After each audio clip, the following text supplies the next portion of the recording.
الحمد لله نحمده ونستعينه ونستغفره ونؤمن به ونتوكل عليه ونعوذ بالله من شرور أنفسنا ومن سيئات أعمالنا من يهده الله فلا مضل له ومن يضلله فلا هادي له ونشهد أن لا إله إلا الله وحده لا شريك له ونشهد أن سيدنا وحبيبنا وشفيعنا وسندنا ورحمتنا ومولانا محمدا عبده ورسوله أما بعد فأعوذ بالله من الشيطان الرجيم بسم الله الرحمن الرحيم لقد رضي الله عن المؤمنين إذ يبايعونك تحت الشجرة فعلم ما في قلوبهم فأنزل السكينة عليهم وأثابهم فتحا قريبا ومغانم كثيرة يأخذونها وكان الله عزيزا حكيما. نبی کریم صلی اللہ علیہ وسلم دا سیرت پاک سلسلہ شروع کړې وه. میانس کې پکې یو څو جمعې دا حج دا وجنا دا مقدس مقامات او دا شوري بیان وشو.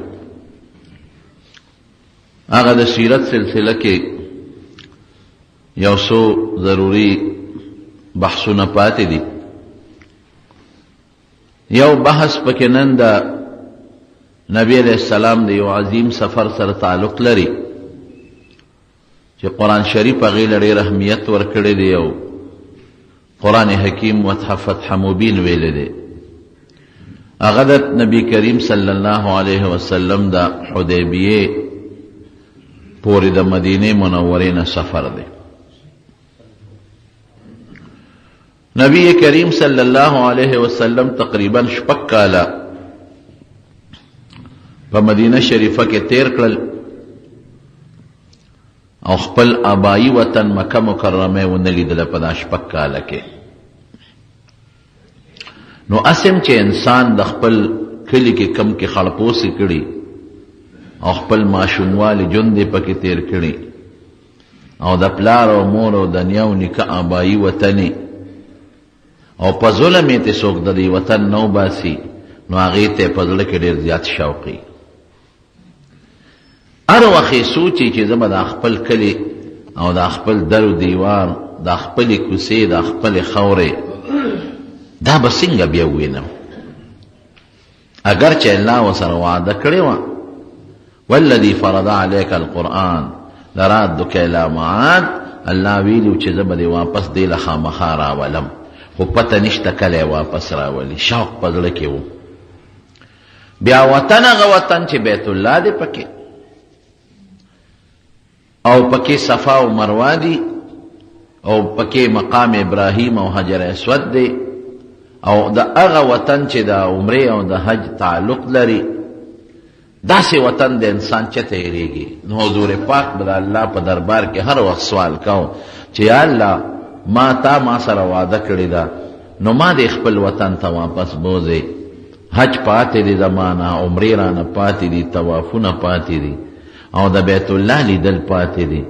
نو رب العالمین هغه خپله وعده خو خامخا به پوره کوله خو د الله په تاخیر کې حکمتونه یي. نو نبی علیہ السلام ته یو خوب په زړه کې ور واچو. د شپې خوب ولید. خوب د پیغمبرونو وحی وي.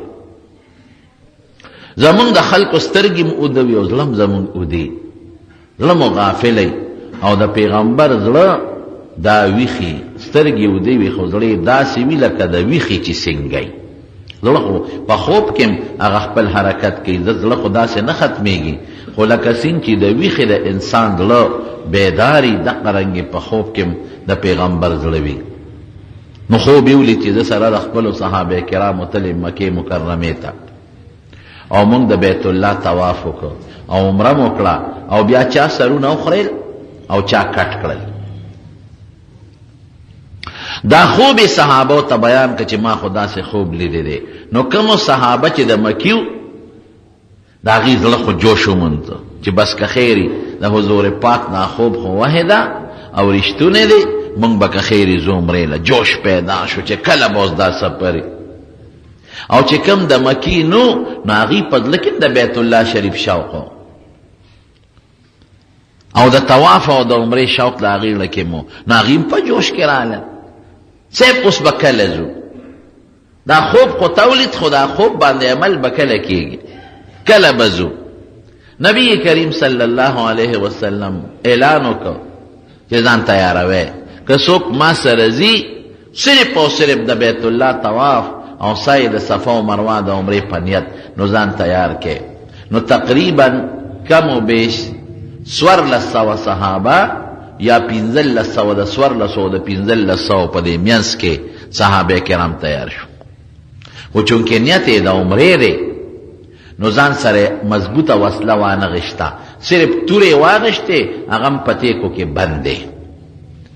د جنگ په نیت نه ځي. نه ځان سره غشي واغشتل، نه ځان سره لیندې واغشتې او نه ځان سره نیزې واغشتې. د جنگ چې کوم مضبوط سازو ساماني هغه ځان سره یو نه، صرف تورې حکم یې وکړه تیکو کې واچوئ، ځکه مونږ خو جنگ له نه ځو،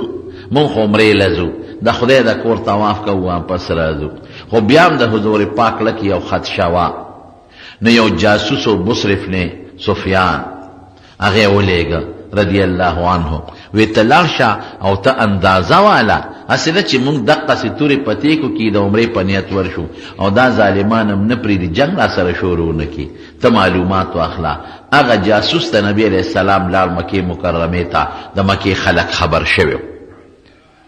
ځکه مدینه منوره کې منافقینو هغې به د دې مشرکانو جاسوسي کوله، هغې ته اطلاع رسېدلې وه چې نبي علیه السلام د عمرې په نیت را روان شوی دی.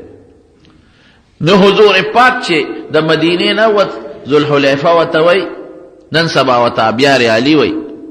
هغه ځای نه خلک د مدینې شریفې میقات دی، د عمرې نیت کوي. نو حضور پاک صحابه ورته وایي نیت وکړئ د عمرې. نو احرامونه یې وتړل او د عمرې نیت یې وکړ او ځان سره څاروي روان کړي د ذبحې دپاره. د عمرې نه پس ذبحه څه واجب فرض نه ده، لیکن مستحبه ده که یو سړی داسې کوي. نو ځان سره بلا څاروي روان کړي چې موږ به عمره وکړو او دا څاروي به حلال کړو او دا به زموږ یو صدقه او خیرات بشي. په خپله نبی کریم صلی الله علیه وسلم د خپل ځان دپاره 15 څاروي روان کړي، دومره سخي حضور پاک. مونږ هلته یو څاروي ته سترګې تورې کړي چې خدای پاکه پسو به یې او دا خو ګران دی ورزان دی. حضور پاک مبارک دومره سخي دی. عمره کې څاروي واجب نه دی، مستحب دی، 15 بوتلې دي. ورپسې عمرة القضا یې کړې ده، د هغې عمرې قضا او یې پکې اعلان کړي دي د خپل طرف نه صرف. او په حج کې 100 څاروي اعلان کړي دي صرف د خپل ځان نه، 100 څاروي او پکې ځان سره ګورې امت شریک کړي دي. وی الله دا زما او زما د امت د طرف نشو. دومره حضور پاک سخی دی او امت سره د امت ور سره دومره فکر او غم دی. نو چې کوم څاروي ځان سره خلک حرم ته بوځي د هغې قانون دی چې که ګډ چیلی وي یا غوا غویي وي نو په دې غاړه کې ورته سامیل واچوي. دا نښی ده دی چې دا د حرم څاروي دی او حرم کې به حلالېږي. څه حکمتونه پکې شته دیني، خو د طالبانو خبرې دی درته نه کوم. او که اوخي نو دا قب ولا پوټې غوندې زخمي کي لږ شان، لکه سړی چې دا وینه وباسي د ټسټنګ دپاره، ټسټ دپاره د شوګر وغیره، دقسې دا قب معمولي غوندې زخمي کي لږه وینه ترې راوباسي، نو اوله د قب په شا باندې خوره ورومږي چې خلکو ته پته لګي چې دا د حرم څاروی دی. څوک به یې نه پټوي نه به یې غلا کوي. که ورک شي نو د حرم د څاروي به خلکو خیال ساته، حرم ته به یې روشوي. نور حکمتونه هم پکې دي. روان دي لبیک شروع کړه، د عمرې نیت یې وتړه. 1400 نه 1500 پورې صحابه روان شو. شپږم د ذیقعدې د رکوټ اختر د میاشتې نه پس چې موږ د میانې میاشت ورته وایو د ذوالقعدې لومبي تاریخو کې د مدینې شریفې نه وتل او د ګل ورځ ده ذوالحلیفه کې نیتونه وکړل لبیک سره روان دي غدیر الاشتات یو ځای دی هلته چې ورسېدل جاسوس واپس وله اطلاع راوړه ویې صاحب د مکې خلک خو خبر شوی دی هغوی خو تا نه پرېږدي ځکه هغوی د ګیر چاپېره قبیلو خلک راغونډ کړی دی او چې څومره قبایلي خلک دي هغوی یې په مینت او په زارۍ راغونډ کړي دي او ټول مسلح دي او مکه او د مکې کوڅې مکملې درته بند کړي دي بلاک کړي دي پرېږدي نه او دی فیصله کړې ده چې موږ نبي علیه السلام او د هغه ملګري صحابه مسلمانان بیت الله ته او مکې ته بلکل نه پرېږدو ټولې لارې سیل دي بس بند دي که ته ورځې جنګ د سره کوي پرېږدي نه ښه مضبوطه فیصله یې کړې ده نبی کریم صلی الله علیه وسلم وی ځای چې ځو الله دې پکې خیر واچي موږ د جنگ په نیت نه ځو موږ د الله د رضا او بیت الله د کور د عظمت په خاطر ځو او موږ طواف او عمره کوو جنگ نه کوو که موږ چا پرېښودو او موږ د بیت الله طواف وکړو خو ډېره ښه ده او که چا منې کولو هغه وخت سره به بیا فیصله کوو روان شو هغوی د خالد ابن ولید د 200 یو لښکر یو دسته د شاه سوارانو بیله جوړه کړې وه هغوی وی چې تاسو لاړ شئ او په مسلمانانو باندې حمله وکړئ ویروئ چې واپس شي جنګي حربې همدغسې وي حضور پاک مبارک ته پته ولګېده چې په دې پلانکۍ لار کې خالد ابن ولید د 200 شاه سوارانو تورو نیزو سره موږ ته ولاړ دی نو لاره یې بدله کړه نو بیا خالد ابن ولید هغه نه چا دی چې وروسته مسلمان شو نو د هغه د اسلام یو څو وجې دي هغه وی یو وجه مې د اسلام دا وه چې ما یو ځای کې د غر شاته پوره انتظام کړی چې مسلمانان به په دې لاره ځي او موږ خو د اخسونو لښکر یو پیاده او د اس مقابله خو نه کېږي نو موږ به پرې ناګهاني حمله وکړو دوی به دل ول به کړو خو چې موږ انتظار کوو دوی رانلل چې پته ولګېده هغه عامه لارې بدله کړې وه په بله تلي وو یاره ویړه کې مې دا رالل چې دا د خدای جوړ رښتونی پیغمبر دی درته څه پته ولګېده معلومېږي دا چې خدای خبر کړی دی وی بل ځای کې مو ورته انتظام وکړو او ما ته پته وه چې د مازدیګر مونځ د مسلمانان ډېر لوی اهمیت ورکوي دا نه پرېږدي نو ما دا فیصله وکړه چې دوی به د مازدیګر په مانځو درېږي او موږ به پرې د شان حمله وکړو وی چې مونږ یو ځای کې د انتظام وکړو نو حضور پاک صلات خوف ورته وي حقه مونځ وکړو هغې کې نیم ځان پسې ودرې نیم دشمن ته مخامخ ودرئ نو چې دا نیم یې ځان پسې که مدرولې دوی ته یو رکعت وکړي دوی لاړ شي دشمن ته ودرېږي او دشمن ته چې کوم ولاړ هغې راشي امام سره رکعت وکړي د امام 2 پوره شو بیا دوی خپل دویم رکعت پوره کړي او هغې خپل پوره کړي وایي داسې مونځ یې شروع کړو چې نیم په مانځه ولاړ دی او نیم مونږ ته مخامخ ولاړ دی وی مې چې زما د دې سکیم نه چې دی خبر شو معلومیږي دا چې دا رښتونی پیغمبر دی او خدای خبر کړی 2 وجې دا وې او 2 نورې دي د دې د وجې نه وروسته بیا خدای پاک د فتح د مکې په سفر د کال باندې خدای پاک خالد ابن ولید بیا مسلمان کړی دی لار حضور پاک بدله کړه چې بدله یې کړه جاسوس راغی اطلاع ورکړه حضور پاک مبارک او فرمایل ویده د بیت الله د تعظیم په خاطر روان شوی که ما سره د مکې خلق صلح کوي جوړه کوي خو داسې شرط باندې جوړه کوي چې هغې کې د بیت الله تعظیمي نو که په ما هر قسمه تکلیف راځي ورسره جوړه کوم خو که چرته دوی داسې نه کوي د بیت الله تعظیم مد نظر نه ساتي او د بیت الله د تعظیم خیال د دوی نه نو زما د قسم په خدای وي په هغه ذات مې د قسمي چې دی پیدا کړی مال نبوت را کړی دی چې تر هغې پورې به ورسره جنګ کوم چې تر څو مې دا سټ نه پرې شوي نه پرېږدم او که تعظیم د بیت الله د دې مقصدي او د هغې عظمت ملحوظ خاطر ساتل غواړي نو بس ټیک ته هر شرط ته تیار جوړ ورسره کوم روان شو نبی علیہ السلام مبارک او تقریبا حدیبیه ته ورسېد حدیبیه عیسی د حرم راځي او څه د حرم نه بار راځي هلته چې ورسېدل اوخه مبارکه د نبی علیہ السلام کې ناستا نتلا نو دې سال څاوي ته خلق هی هی आवाज کوي اوخه تاغي حل حل आवाज کوي صحابهم आवाज وکړه حل حل حل او نبی علیہ السلام اوخه پاسوله خو اوخه نتلا نو بس خلق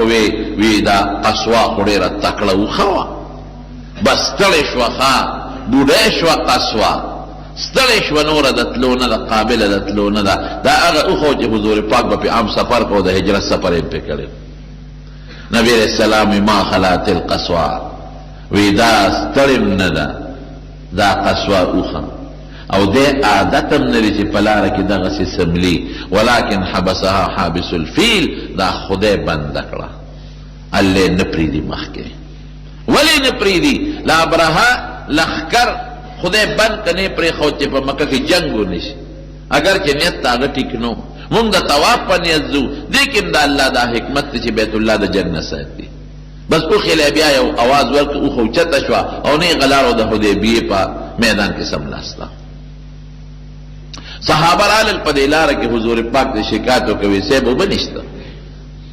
سور لسوا او د پینځل لسو په مینس کې دي نبی علیہ السلام فرمایل لګي شانتي او بچ ته مال پیدا کې یو سړي سره په کاسه کې لګي او به غي ولا راوړي حضور پاک په خپل لاس مبارک کې خو داسې د لاس مبارک د لاندې د ګروتونو د خوانه داسې او بروانه ولکه د چینو په شان امثال العيون هغه سور لس پینځل لسو صحابم سیراب شو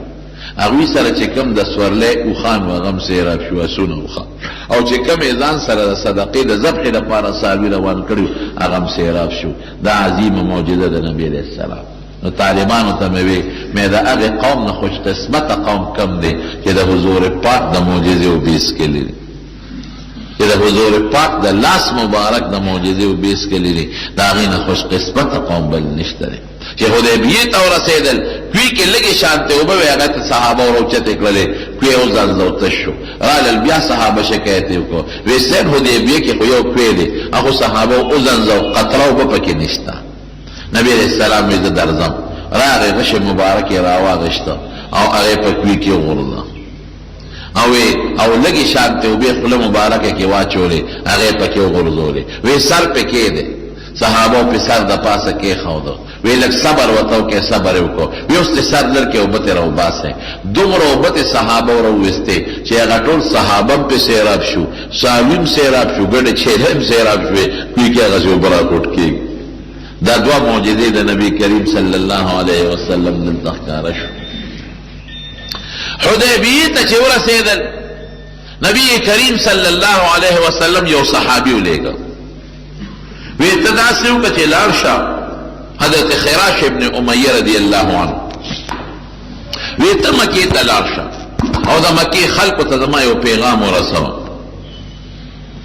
دا اللہ رسول سواتاویت ورطوایا چی دقس نبی علیہ السلام راغلے دے دا جنگ پر نیت ندے راغلے دا اللہ کور دے دا طول خلق و شریک تے دا خدای کور بیا دا چانی خاص اسم دا باز خلق جماعت تزمکا وقف کی بیاوی دا زما دا و دا زما دا نه چې جماعت تزمکا وقف فادا خدای شواغا دا چانه دا بیا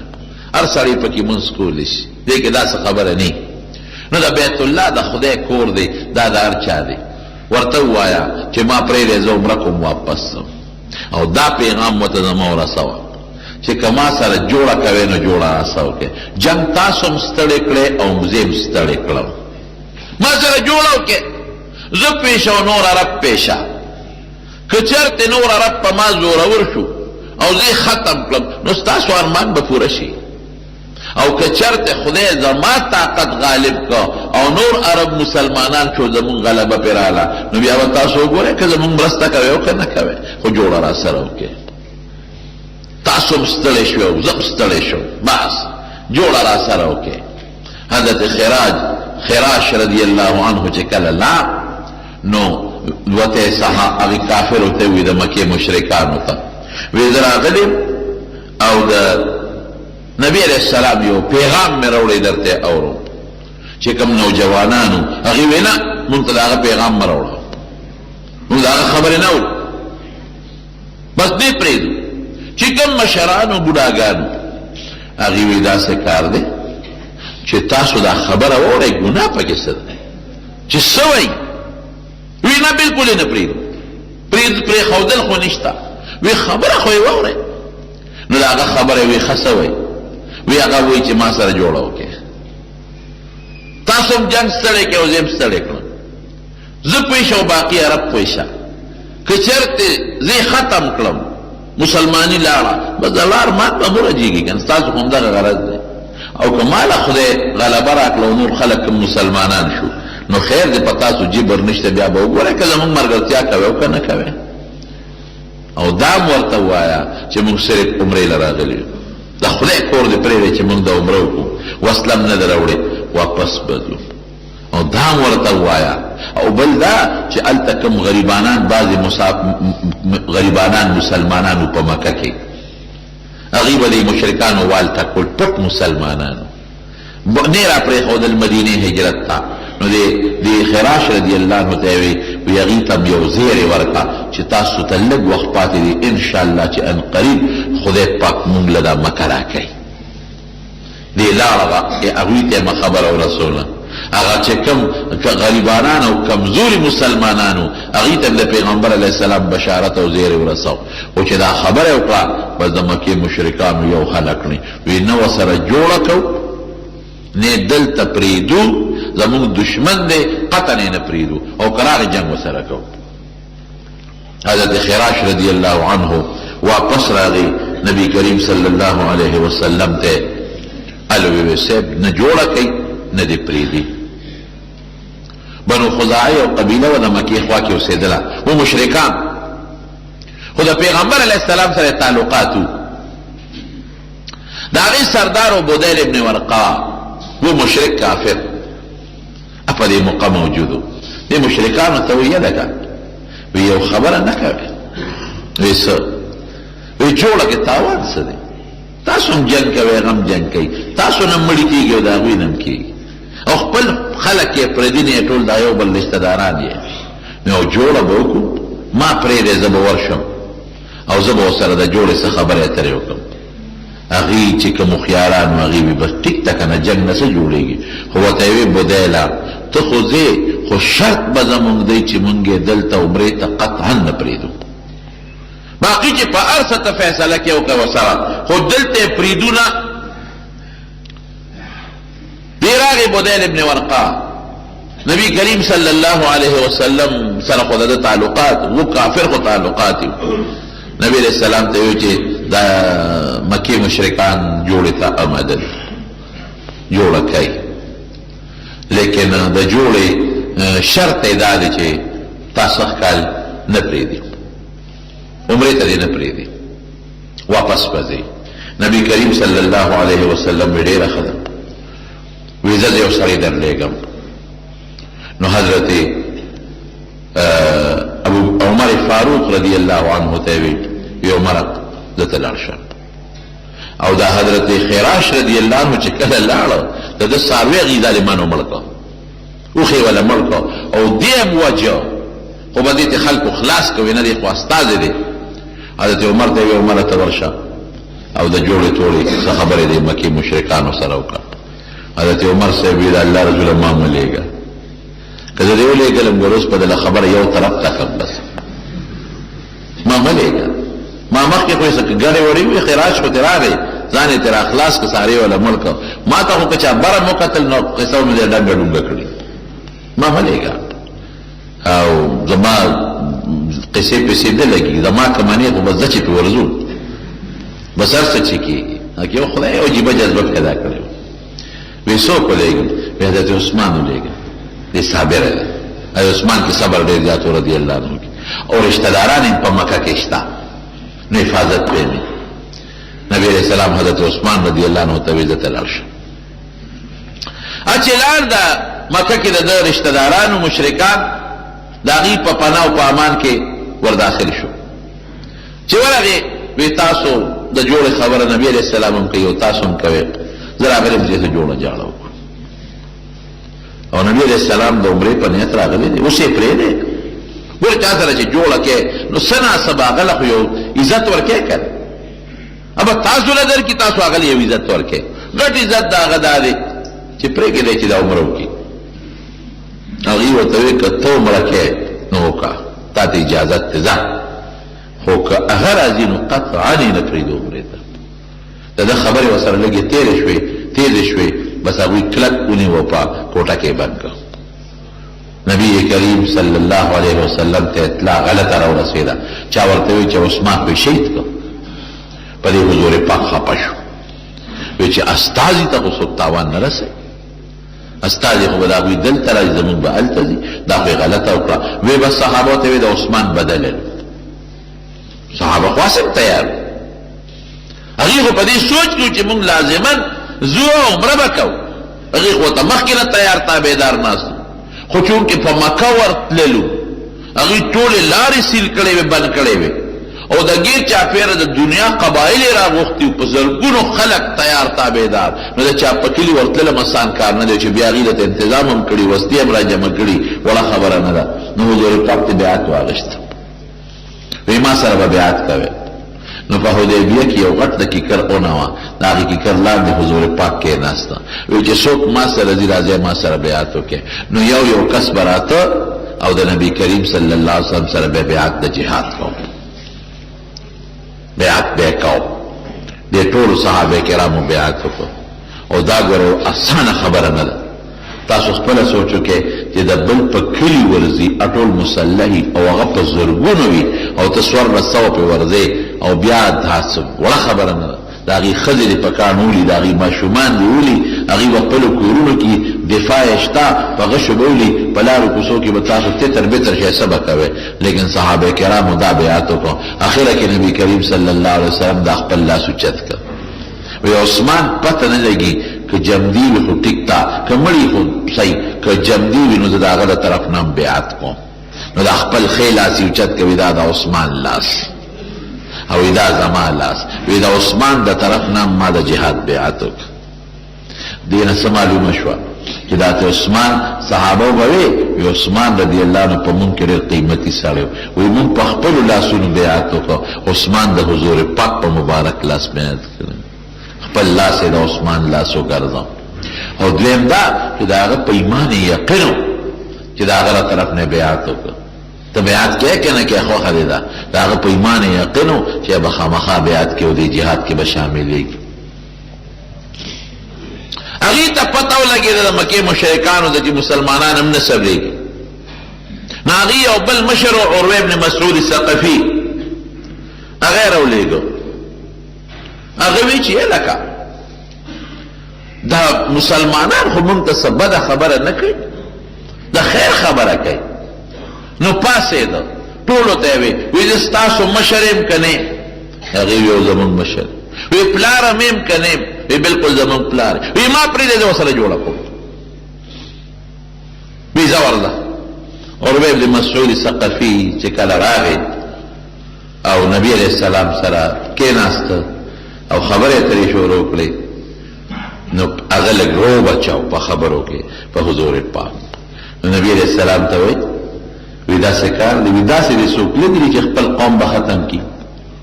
ته ولې خپل قوم پسې لګېدل؟ ګوره خپله غوړه په نبي علیه السلام ورچول. هلکه خندق کې خو تاسو رالی مسلمانانو پسې، په احد کې خو تاسو رالی په مسلمانانو پسې، اوس خو تاسو مسلمانان نه پرېږدئ، هغې غریبانانو خو درته کلي کور پرېښود، هغه په نبی علیه السلام وروله. حضور پاک وایي زما څه کار چې د خپل قوم ختمو. او ته بیا څه وایي؟ وی ګوره وی که تا غالب شو خپل قوم دې مړ کړو نو وی تا له پکې څه دي قوم وجلو کې، او وی که دا معامله بدله شوه که نه، وی دا تا سره چې کوم خلک ګیر چاپېره ولاړ دي، وی دا څه ګډوډ خلک دی، څوک د یو ځای دي او څوک د بل ځای دي، وی ټول به نه وتښتي، یوازې به دې پرېږدي. نبی علیہ السلام ورته مسکی شو، یا عروه کاکا مشرو زه خو قوم نه ختموم، زه خو جنګ له نه یم راغلی، دغه خبرې نه چیرلو چې جنګ تاسو کوئ که زه کوم، زه خو عمرې له ځم پرې مې دی که نه. او داسې مه وایه چې ما نه به قوم وتښتي، دا د تښتېدو والا خلک نه دی. حضرت ابوبکر صدیق رضی الله عنه چې دا خبره اورېده، عروه ته وی عروه تا زه نه پېژنم، ته څوک یې؟ زما د قسم په خدای وي چې زمون وجود به ټوکړي ټوکړي شي ټوکړي ټوکړي او د پیغمبر علیه السلام وجود ته به یو ازغې مون رسېږي. دا سره ماشومانو خبرې کوي. نو دی عروه چې دی ده به دا چلو کو دی عروه ابن مسعود ده به دا چلو کو چې ده به د پیغمبر په دې ګیره لاس راخته. لکه اوس زمون خلک چې زنه د خلکو نیسي لکه وي ګیره یې وله ونیوه زنه یې وله ونیوله د هغې به دا عادت و چې په دې ګیره او په دې لاسونو به یې ورته لاس راښکه. نو دم دغه چل وکړه. نو د رواره یو رواره خپل مغیره ابن شعبه رضی الله عنه مسلمان دی صحابي دی هغه ټوپی په سر کړی ده اوسپنې دا هیلمټ او مخ یې پټو شاته ولاړو چې هغه ورته وکتل نو هغه او دا خبرې په مسلمانانو باندې ولګېدلې چې جنګ تاسو کوئ مونږ پسې تاسو انخطي غوړه په موږ راغله او بیا د مسلمانانو خلاف داسې خبرې نو چې هغه داسې لاس راښکه د تورې هغه موټی راواغېسته او د خپل تره د کافر دا لاس یې پرې و اخواته دا لاس دی په دې پلیت لاس ته د حضور پاک ګیرې نه وړی هغه دی نه خبرې کوه هغه چې وکتل وی څوک یې دا څوک دی وی دا د رواره دی مغیره ابن شعبه او بس پرې شو چې زه خو لا وایم چې دا به ترې وتښتي دا خو زما رواره دی او دومره ورسره مینه ساتي چې دا زما لاس یې و هغه له خو یې څه جواب ورکړ رواره یې دوکهباز او فلانکې او فلانکې الزامونه پرې ولګول خبره فیصله نه شوه دی واپس لاړ خو چې واپس دی لاړه نو د مکې مشرکان سرداران کېنول وی داسې کار دی چې دا جوړه کول غواړي پاره طریقه چې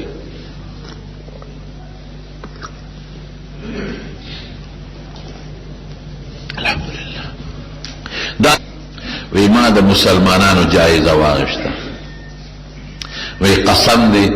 زمون خلق به د یو بل نو تختو خو د هغه ملګري د هغه نه د تښتېدو نه دي او ما دا اندازم واغشته چې هغه خبرې کولې نو دونه یې د ملګرو احترام کو چې سر یې نه دی پورته کړی سرونه یې ښکته کړي او دا اندازه مې واغشته چې لاړې به یې توکلې نو لاړې ځمکې له نه دي رسېدلې خراش کې او لاړې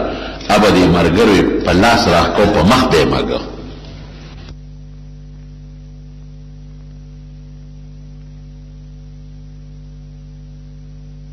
په لاسونو کې راغشتې او په ځانونو به یې مږلې هر څه چې دي خو دې سړي سره جوړه پکار ده بس کافر خو پوه شو چې واقعي دي خو ځان وجني بس ځان قربانوي نو هغې یو بل کس ولېږه حلیس ورته وایي حلیس دا د حبشې و دوی د حبشې نه هم ځان له خلک راغوښتي دا تور حبشیان د مدد دپاره حلیس ته یې وایي داسې وکړه ته لاړ شه ته اجنبي یې ته لاړ شه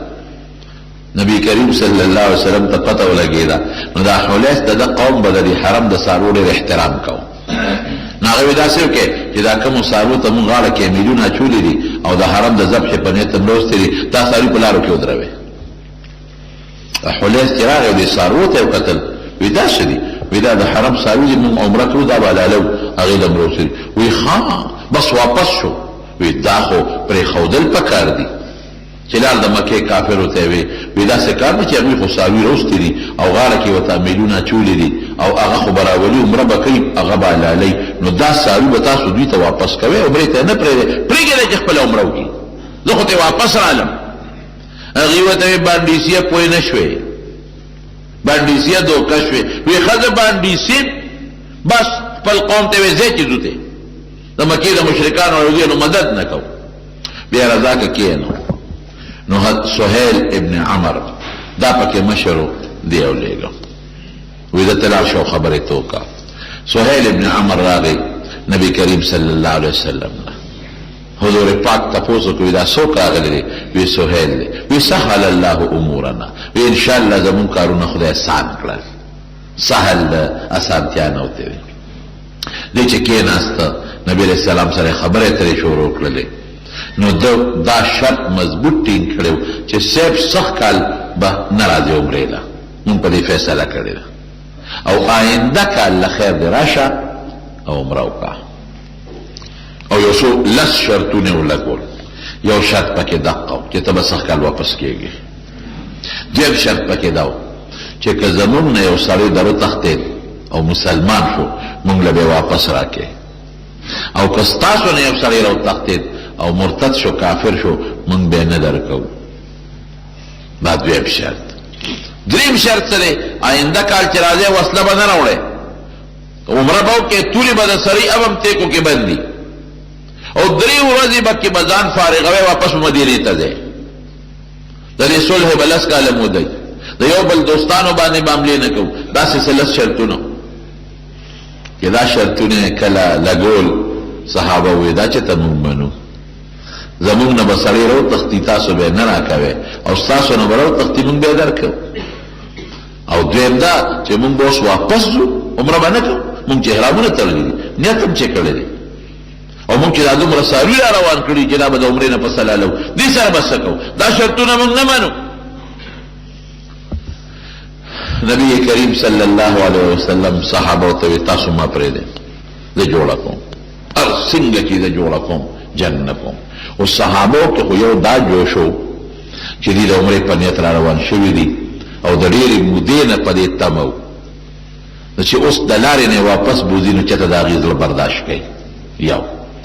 دویم دا دی چې د جهاد بیعت یې ورسره وکړو، ړی نور هم راوچت شو، جوش پیدا شو چې ورځو پې اوس یې واپس کې. او دریم دا دی چې عمره به نه کړی او سرونه به اوس خرایې، عمره به هم نه کړی او ساري به حلالوئ، خلک به څه وایي؟ ای به چې په نیمه لار کې واپس کړی. او بل دا چې زمونږ نه به سړي تښتي او به نه راکوي، کله دوی نه راوتښتېد مونږ به یې ورکړو او آینده کال به مونږ راځو، بې وسلې به راځو، که دوی را باندې حمله وکړي بیا به سي او ایله 3 ورځې به تېروو، دونه مزل به مونږ کړي. دې شرطونو ته هېڅ څوک هم تیار نو. لیکن نبی کریم صلی الله علیه وسلم به چې دا صلح خامخا کړو. حضرت عمر فاروق رضی الله عنه کې دومره جذبه وه چې راغی نبی علیه السلام ته مخامخ کېناستم، وی د الله رسوله، وی ته د خدای رښتونی پیغمبر نه؟ وی یم. وی تا را مونږ ته نه ویلي چې عمره به کوو؟ وی ویلي مې دي. وی ولې واپس ځو؟ وی تا ته ما دا ویلو چې 100 کال به عمره کوو؟ ما خو تا ته وی چې ما خوب ولید او په خوب کې ما ته الله اجازت د عمرې را کړې دی، زه خو را روان شوم په دې تمه، اوس چې خدای مې نه پرېږدي واپس کوي مې زه څه وکړم؟ ور دومره جوش کې دی. وی دا په اسلام کې دومره بې غیرتي ولې مونږ برداشت کوو؟ بې عزتي دومره ولې برداشت کوو چې زمونږ سړی به دوی مونږ له نه راکوي او د دوی هغه به مونږ ورکوو؟ وی عمره، وی زما د دوی نه چې کوم سړی ما له راغی نو زه به یې ورکړم، خدای به ورله لار راوباسي. او که زمونږ نه یو سړی دوی له لاره مرتد شو، زه پې څه کوم، ډورا دي نه کې کافر دی، نه دی راکوي. وی ښه مونږ به آینده کال 3 ورځو له راځو، تورې به په تیکو کې وي او بیا به واپس به ځو. حضور پاک ورته وی عمره غلی شه، ما ته چې الله څه وایي زه د هغې تابعداري کوم، دویمه خبره ما کې نشته، بس ما ته الله داسې وایي زه داسې کوم. او پاسې د موقع نه اخوا کېناست، وی دا خو زه نشم برداشت کولی. دا خبرې چې کېږي دې کې دغې سهیل چې د کافرو نماینده دی، د هغې زوی ابي جندل رضی الله عنه په زنځیرونو یې تړلی او پات کړو، راغی مسلمانانو ته یې ځان ته ورسو، را منډه یې کړې. وی ما خو ځان ته ورسو،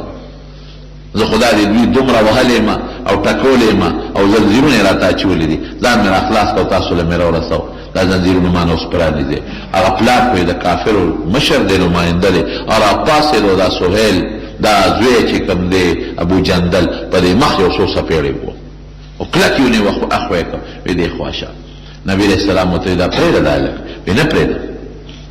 دا ما سره شرط اخلي چې زمونږ کوم سړی درشي نو ما ته به یې واپس کوی به، دې به تاسو نه بولئ، ما به واپس کوی. نبی علیه السلام ورته وی ګوره ما خو لا لیکل نه دي کړي، خبرې جاري دي، فیصله لا پوره نه ده شوې. وی که دا زوی نه راکوی نه کوم جوړه. حضور پاک ورته وی ښه داسې وکړه چې پیسې به یې درکړم، دې ما ته پرېږده. وی نه هلک، وی ښه یو غلام به په ده په عوض کې درکړم. وی نه هلک، وی ښه ته خو مشر یې، د عربو یو لکه مونږ یو سړي ته وایي لکه ته خو پښتون یې، خبره ومنه که نو ته خو یو لوی عربي یې، د عربو مشر یې، نو زه درته منت کوم، درخواست درته کوم، د خدای لپاره را یو ما ته پرېږده. وی نه یې پرېږدم، دې به خامخا راکړې. نبی علیه السلام حضرت ابو جندل ته وی خفه کېږه ما شرط ښه دی، واپس کوم دی ورته. پاسېدو ټول 1400 1500 صحابو ته درخواست کوي، استغاثه کوي او ټولو ته چغې وایي اے صحابو تاسو ما واپس کوئ دې کافرو ته. او لمن یې اوچته کړه ویل املا ته مو وګوره دې په اسلام څونه والی ما او که اوس هم ورکړم وجدې مې پرېږدي مې نه، تاسو مخکې رایې دې پلار والم او په زنځیرونو یې تړلې ما، نو زما دې تاسو سره نشته، تاسو ما نشئ قبلولی. تاسو یادو ساتئ صحابه کرامو جلل خو د حضور پاک مخکې غږ نشو کولی. یو کس د 1500 صحابو نه فریاد کوي لیکن څوک ګوتې نشي وروړلی. یو کس 1500 صحابو ته استغاثه کوي چې ما قبول کې، څوک یې نه قبلی. ایمان هم دغسې ایمان دی. که د دې زمانې څوک و چې پرېږده دا مسلماني مې قبوله نه ده، دا مسلمانۍ څوک و. صحابه جاری د موقع نه پاسېدل چې دې منظر ته نشو کتی. زمون مسلمان رور دی څومره تکلیفونه پې تېر دي، مړی زخمی ده، وجود ته یې کړی او زنځیرونه لګېدلي دي او دې مونږ د خپله لاسه نیسو کافرو ته یې واپس ورکوو. لیکن حضور پاک تسلی ورکوي ابو جندله هېڅ فکر مه کوه، تا اسلام د الله دپاره قبول کړی، تا ځان الله ته سپارلی دی، نو زه دې خدای ته سپارم. هېڅ فکر چې ونه کې الله به دې مدد کوي. زه دې ورکوم، فکر مه کوه الله به دې مدد کوي. واپس یې کوه چې خط یې بیا لیکه نو خط کې لیکلي بسم الله الرحمن الرحیم. هغه سهیل په اعتراض وکړو وی دا رحمان او رحیم څه ته وي، دا خو زه نه پېژنم. هغه زړه طریقه باندې بسم الله ولیکه، نو دې به بسمک اللهم لفظ لیکه، هغسې ولیکه، هغسې وی خدد هغسې ولیکه. نو چې لیکه هذا ما قاد علیه محمد رسول الله، دا هغه ده چې فیصله پې محمد کړی ده صلی الله علیه وسلم چې دا الله رسول. سهیل ورته وی دا رسول الله کټ که، که ته مونږ د خدای رسول منلې بیا د سره جنګ ولې کوو. داسې ولیکه چې محمد د عبدالله زوی دا رسول الله ته کټ که. حضرت علي صاحب وی چې قسم په خدای کې کټ کم، لیکل هغه کول. نبی علیہ السلام وی زما دې د الله په ذات قسم چې زه رسول الله، د الله په ذات مې قسم، اگر که تاسو مې نه منئ خو زه رسول الله. علي صاحب روان کا وی نه قسم په خدای که روان کا. وی خمال راکا خو په خط خو نبی علیہ السلام نه پوهېده، وی ما ته وښایه هغه ټکې ورته خو نبي هم په خپل لاس مبارک روان کا. وی ولیکه چې محمد بن عبد الله هذا ما قاد علیه محمد بن عبد الله صلی الله علیه وسلم، چې دا هغه دی چې محمد صلی الله علیه وسلم د الله د عبدالله زوی دا لیکل وکړل. خط یې ولیکه دوه، یو یې ویله ورکړه، یو یې ځان سره پرېښود. او نبی علیہ السلام خو صحابه خو پریشانه دي، خفه دي. صحابه ته حکم وکړه سرونه مخ رایه او څاروي دلته حلال کېدی چې ځو مدینې ته. صحابه چېرته تلل؟ صاحب راغلی د عمرې په نیت واپس کړ، عمره به هم نه کړ. څاروي خو به عمرې نه پس حلالو، دلته یې څنګه حلال کړ؟ سرونه څنګه وخورو؟ عمره خو مونږ لا نه ده کړې. او د جهاد بیعت تې رانه واخېست، اوس مونږ ته وایي چې واپس ځو. په خولې یې غږ نه کو، یو بل سره لګیا دي، چې مې ګویې شروع دي، دومره جذبه ده په هغې کې. او بیا چې ابو جندل یې واپس کو، هغه منظر چا کتی شو. او زمونږ کس به ځي دوی به نه راکړي، دوی به راځي مونږ به ورکو. نبی علیہ السلام ډېر غمجن دی. حضرت ام سلمہ رضی الله تعالی عنها ام المؤمنین دا ورسره وه. د هغې خیمې ته نبی علیہ السلام ورننوت، غمجن و. وی د الله رسوله ولې خفه؟ وی ام سلمې صحابه مې خبره نه مني. زه ورته یم سرونه وخوره څاروي حلال کې. وی صاحب د الله رسوله دوی اوس هم په دې تمه دي چې نبی علیہ السلام به خپل شرط مات کړي او په مکه به ورشي. خیر دی غمجن دي، خفه کېږه ته ما راغلی د عمرې په نیت دي، اوس نیمګړی واپس ځي. د جهاد بیعت وکړه، جهاد ونه شو او شرطونه په ظاهر کې زمونږ خلاف دي. نو ستا څه خوښه ده واپس ځې؟ وی او وی داسې وکړه چې خپل څاروي حلال کړه او خپل سر مبارک دې وخورایه، د دې تمه به ختمه شي، په خپله به عمل شروع کړي. ستا د حکم خلاف ورزي نه کوي، خو په دې تمه دي چې نبي علیہ السلام پکې په دې خپله فیصله کې نظر ثاني وکړي او دا فیصله ختمه کړي. بس نبي اسلام نهي ته اواز کوي راشه زما سر وخورایه. چې سر یې وخوری او بس وی ساوی راوه چې زه ذبحه کړم. بس فورا صحابه کرام پوه شو چې اوس خو بس مسله ختمه شوه، زر یې سرونه مخری او ساوي م ذبحه کړل، احرامونه یې لر کړل او د دې عمرې نیت یې کړی، دې به قضا کوي آینده کال. او دقسې چې احرام تړلي او بیا عمرونه کې او په دامیانس کې ختمي نو قانون دا دی چې یو ګډ بالالای ساروی بالالای بس ساروی لال کړ چپ چاپ صحابه را روان پریشان غټ نه کوي چې پلار را روانو نبی کریم صلی الله علیه وسلم باندې خدای قرآن شریف کې آیات نازل وی عمر ته आवाज کې حضرت عمر وی ما وی چې ما خو لګه تیزی کړی دا او زما په حق کې بخامخا قرآن شریف نازلېږي او خدای خبر چې ما سره به خدای څه کوي وی حضور پاک را आवाज ورکړي راشي چې راشي وی چې ورلم وی ما ته عمر خبره مې الله رسوله څه چل دی وی ما باندې خو الله یو صورت نازل کړ هغه مال د دنیا د قیمتي مالونو نم بهتر دی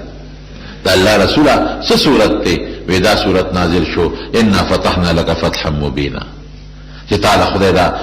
حدیبیه صلح فتح عظیم دی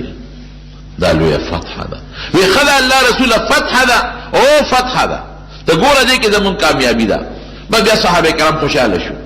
او دا هغه صحابه چې د بیعت کړو دا کیکر دا اون اعلان دی دا غي په حق آیت نازل شو لقد رضي الله عن المؤمنين اذ يبايعونك تحت الشجره دا اون اعلان دی چې کوم مسلمانانو در سره بیعت کړی دي دې ټول الله خوشاله دي دا الله خوشالي جنت دی اذ يبايعونك تحت فعلم ما في قلوبهم دا دې فضل الله وز خبره ما سره دی زي زما دین سره دی فانزل السكينه عليهم خفقوا خلافت من النازل مطمئن اکړل واصابهم فتحا قريبا خدای ولا نزدې فتح ور سوره پس لګه مو د پس مکه فتح شو ومغانم كثيره ياخذونها خدای پاک دې له بدل غنیمتونه ورکم دې په بدل کې ان الله عزيز حكيم مدینه منوره ته نبی رسول الله واپس را سورہ پس یو بل صحابی دی حضرت ابو بصیر رضی اللہ عنہ ارد تختید ویدہ اللہ رسول دی خورو تختید ورپس کافر دو کسان رو لے گل نبی علیہ السلام تاوی کہ دا شک مطابق دی را تختید لے زمانگنا دی مونگ لراکا نبی علیہ السلام ابو بصیر تاوی ابو بصیر خپکے گا مدد ورکو ما شرط لگو لے دی چاگاک نشکو لی شرطو وعدہ ورکو چې ذوالحلیفې ته راورسېدل کجورې خوړې هغې دواړو سره تورې دي دې سره غوسه نشته دې هغه یو ته ویل لکه ډېره خشته توره دې نه ده ډېره قیمتي او دا داسې قیمتي ده چې په دې ما ډېر خلک وجلی دی ډېره مزېداره ده وی ته راکړه چې لږه وګورم وی هم وګوره خو چې څنګه دله لاس له ورله بس اوچته کړه چې ټس شوم په هغې تجربه کړه پې ومردارې چې هغه بل وکتل چې ملګری خو یې راله مړ کړه بس هغه غر والی حالانکه هغه سره هم توره ده خو د مسلمان جوش ته بیا چېرته څوک ټینګېږي هغه مخکې د ابو بصیر رضی الله عنه ورپسې دی مدینې پورې منډې ووالې چې حضور پاک وکتل وی دا سړی خو یې را په مخه کړی دی چې راغی دې کې ابو بصیر رضی الله عنه ورپسې راورسېد وی د الله رسول هغه ملګری خو یې راله مړ کړه او ما هم وجني ابو بصیر رضی الله عنه او بیا ټینګ شو وی صاحب دې اوس ما سره مکې ته ولېږه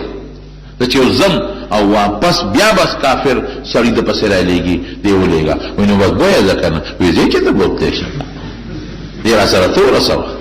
دی زه بوتلی شم یو خیال ته کې راله بېغمه کړه ما پې وجنې حضور پاک حضرت ابو بصیر رضی الله عنه ته وی ابو بصیر ورکوم به دی بیا ما وعده کړی ورا صحابو ایمان که بل څوک ووی بیا چې نه مې کافر سره دی شته او نه مسلمان سره په د اسلام زه څه کوم نن خو مونږ معمولي غوندې چې شیخ وایي ملا نه څوک خفه شي ایمان پرېږدي مسلمانۍ پسې کنځل کوي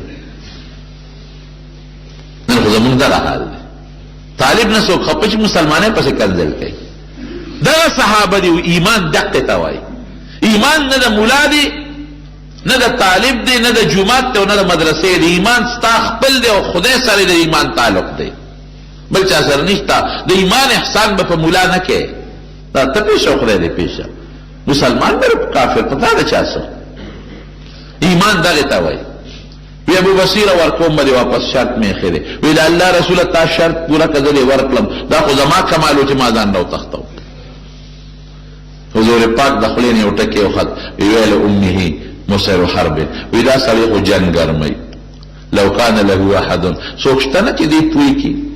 بس صحابه پوي شو یو صحابي وته ویل چې مونږ را تخته نو مونږ له سره تخته بل خو تخته کنه اوس خو یې در باندې مرګ هم پورې شو او که نبي علیه السلام ورکړې نو بیا به در سره څه کوي؟ هغه یې ډېره ښه ده، د دریاب غاړه و هغې ته وتښتېد. هغه ابو جندل رضی الله عنه د هغوی نه راوتښتېد، هغه مخکانې امر ورسره شو،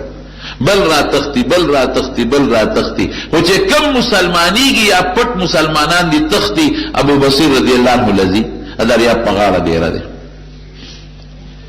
نو چې د مکې د مشرکانو کومه قافله به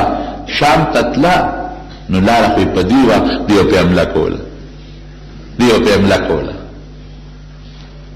نو غریبانانو خوړل څه؟ الله اکبر. نه کوټه شته چې پکې وخت تېر کړي، نه سمڅه شته چې پکې ننوځي، د اونو لاندې به د شپې او دروازې پراته وو، نه کرونده شته، قسم دې د اونو پاڼې خوړلې دي. دا اسلام ایمان موږ ته په آسان نه دی را رسېدلی. نن زموږ ټوله توجه دنیا ته او مال او دولت ته، اسلام ته هېڅ توجه نشته، ایمان ته هېڅ توجه زموږ نشته. د ایمان په خوند دغه خلک پوهېدل، د اسلام په خوند دغه خلک پوهېدل. د اونو پاڼې به یې خوړې او د دریاب ترخې اوبه به یې څکلې، خوږې نشته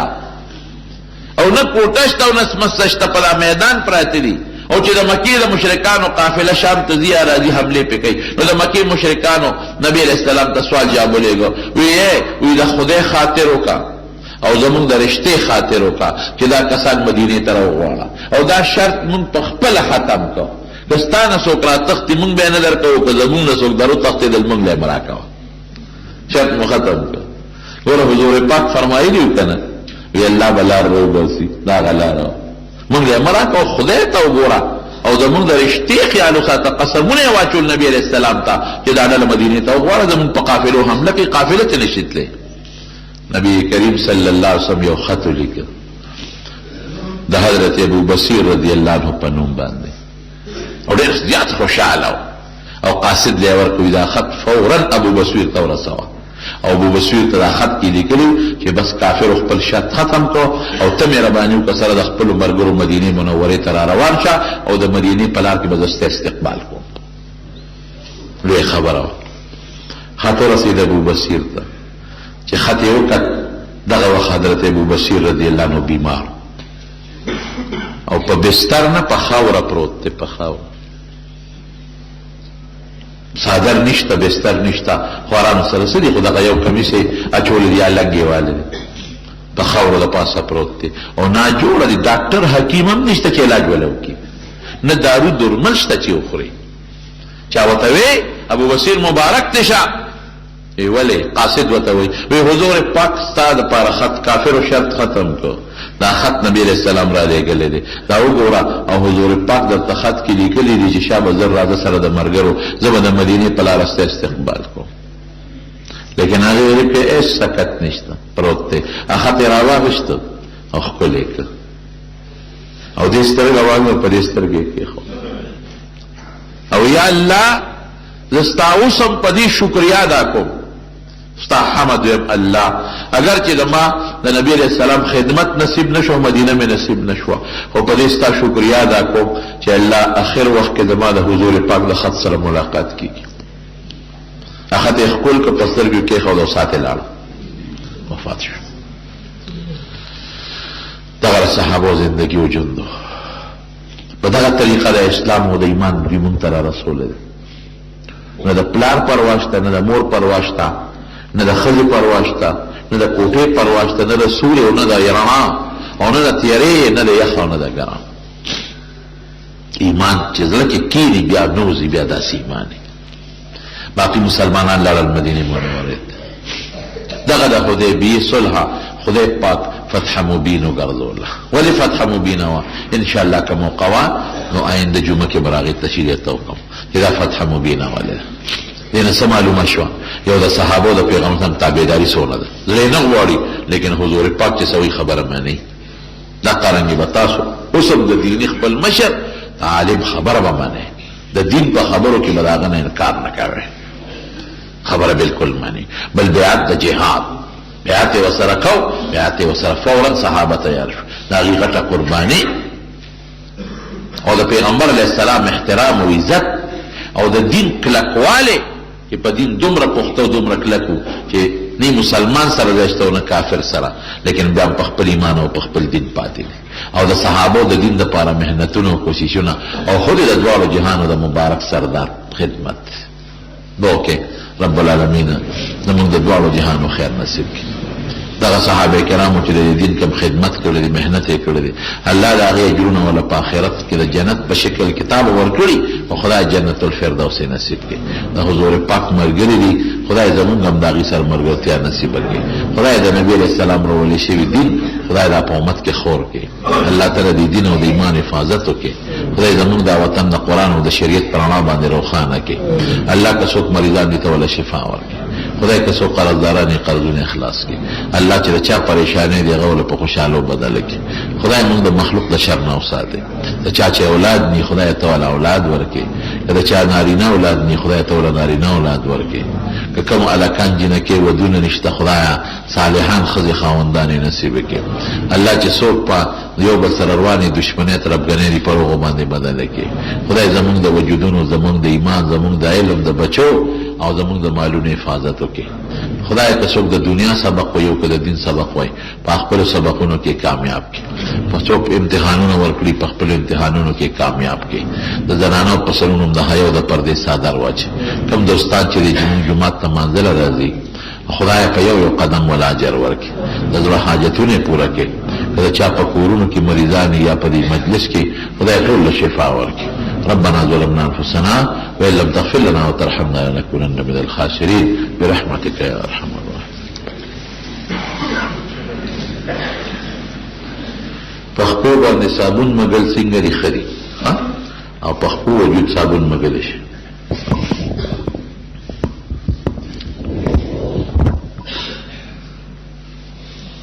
دا یو تپوس داسې دی چې د لوډ سپیکر باندې لږ مناسب نه دی. د غسل متعلق یې څه تپوس کوي، بیا د لمانځه نه پس باندې دا تپوس وکړو. د ښځو ویښته خرڅول لویه ګناه ده. ښځه که په خپل ویښته خرڅوي دا هم ګناه ده، او که څوک د ښځو د ویښتو تجارت کوي دا هم ګناه ده، جرم دی.